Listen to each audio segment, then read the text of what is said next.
Hey everyone, today I wanted to talk about the world's most useless box. I received this on Amazon, about 12 bucks. I'll put a link below. It was a little kit that you had to put together. It took me about half an hour to assemble, but really cute little thing, little novelty for a gift idea, or if you have kids, I think it's really cute, really darling. So I'm just gonna make this quick video, show you what it does. All right, so again, this took me about half hour to build. There's two AA's that power this thing, and there's just an on-off switch. All you do is just push it on, it turns it off. It just fights you for that button.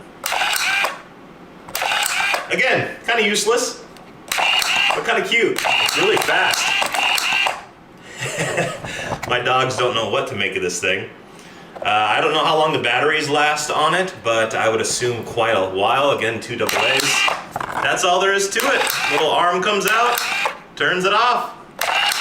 Well everyone, I hope you enjoyed today's quick video on the world's most useless little box. Again, great little gift idea, 12, 13 bucks. I'll put a link below if you want to purchase it on Amazon. I'll see you in the next video.